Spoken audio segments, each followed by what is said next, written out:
example where he talks a little bit about this concept of secret teams and how they can function and how they come together bureaucratically and how they really function off the record. So the first question I have here would be, how, quote, on the basis of security, unquote, would Alan Dulles, quote, place people in all other areas of the government? Well, one of the first things that I realized was that it was Mr. Dulles' desire to have the office that General White asked me to create in the Air Force headquarters in order to create a focal point system. And as Mr. Dulles told me later, he said, I don't want various people from my agency going into the Pentagon and dealing with different people there, and therefore uncovering the activities of the CIA to a large number of people, because obviously such a ring would then proliferate to others, and if they wanted submarines, they have to bring in some Navy people, and if they wanted helicopters, they have to talk to some Army people. He said, I want a focal point. I want an office that's cleared to do what we have to have done, an office that knows us very, very well, and then an office has access to a system in the Pentagon, but the system will not be aware of what initiated the request. They'll think it came from the Secretary of Defense. They won't realize it came from the Director of Central Intelligence. So you see, the Dulles philosophy was to control the focal point area. This led then to the creation of focal point offices everywhere. And as I established this Tab 6 organization, we called it, in every major staff area within the Air Force, because that was my jurisdiction at the time, I would have cleared people, another focal point, you might say a sub-focal point, a person I could go to who had been given ahead of time the authority to do whatever it was that he was authorized to do. And we stressed that authorized business. He would have to be sure he had orders either from my office or directly up to the Chief of Staff, and that we knew what we were doing for CIA. Well, this leads to another step you might call breeding. We had to work with various agencies of the government, not just the Defense Department. We had to have contact points in the State Department, in the FAA, in the Customs Service, in the Treasury, in the FBI, and all around through the government, up in the White House. And gradually we wove a network of people who understood the symbols and the code names and the things we were doing and how we handled money, which was the most important thing. And then we began to assign people there who those agencies thought were from the Defense Department, but they actually were people that we put there from the CIA. This led to the creation of a system of powerful individuals, people whose jobs were quite dominant in some of these other agencies, especially after they'd been there 2 or 3 years, because we put them in there by talking to the top man, the cabinet officer or the head of the agency, and we'd say, this man is being placed here so that he can facilitate covert activities and so that he can retain the secrecy that's required, and he will keep you informed at all time. Well, in the bureaucracy, the top people move faster than anybody else, not the bottom people. And so the man we had explained that to maybe a year and a half earlier would be transferred or leave the government, but our man is still there. So 1 or 2 cycles of that, and that agency might not even know that guy was there anymore. They would, and I mean, what his origins were, they would think he was just another one of their own employees. And as a result, he became extremely effective, because if we wanted something done, I remember a rather very sensitive operation that I needed some information on, and I needed it from the FBI. I didn't go to the FBI. I went to this guy that we had planted, and he got it twice as fast and in a much better form than I would have gotten from the FBI. Even though I was at that time working from the Office of Secretary of Defense, we had no trouble working with the FBI. It was just to facilitate it. These people became very, very adept. By the same token, people that were employees of CIA agents were assigned even in the Office of the Secretary of Defense. We had certain people there who were CIA employees. Ed Lansdale worked for CIA all his adult career. A person named Frank Hand worked there.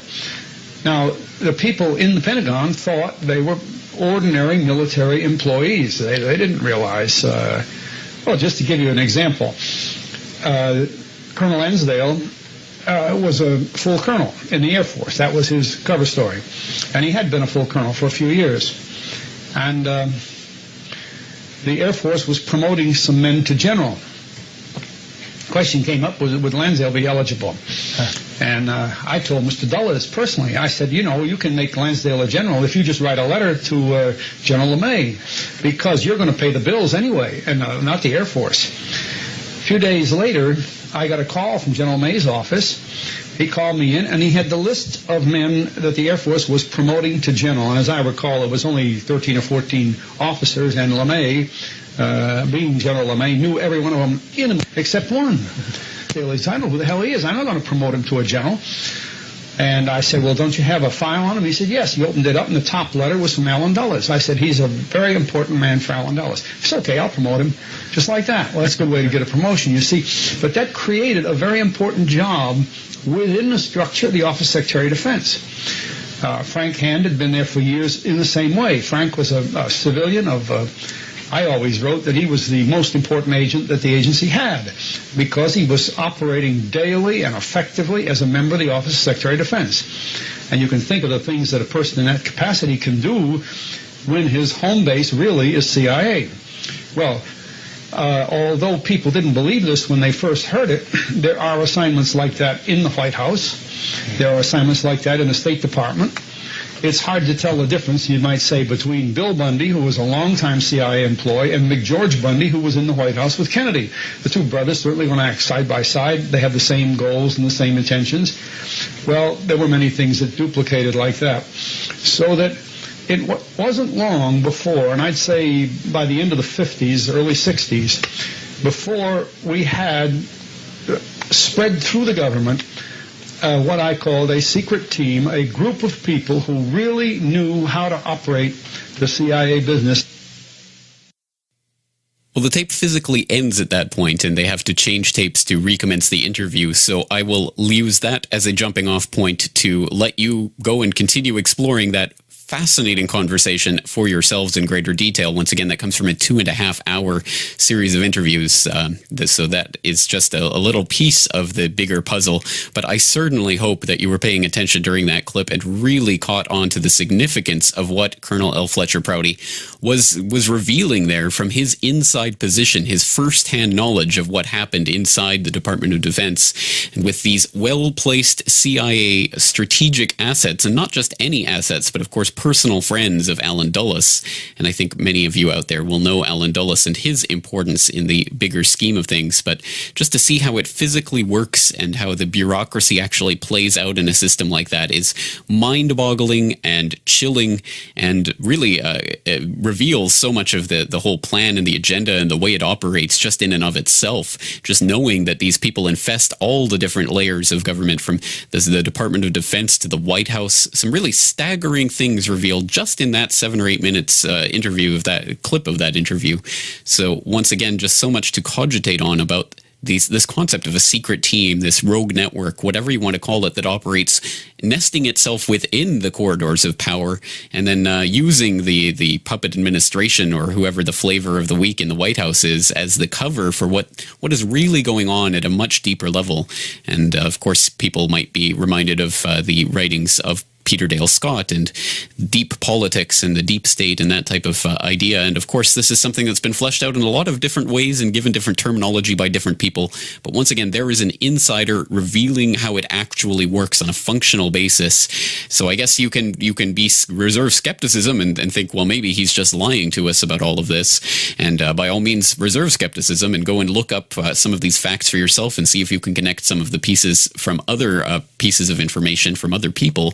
But once you do so, and you find this this absolute incredible spider web that's been woven by the intelligence agencies, and not only that, but specific factions within them, I think it really does put an entire perspective on how this entire agenda can be worked on and rolled out from behind the scenes and from these agents that are nested within certain levels of government.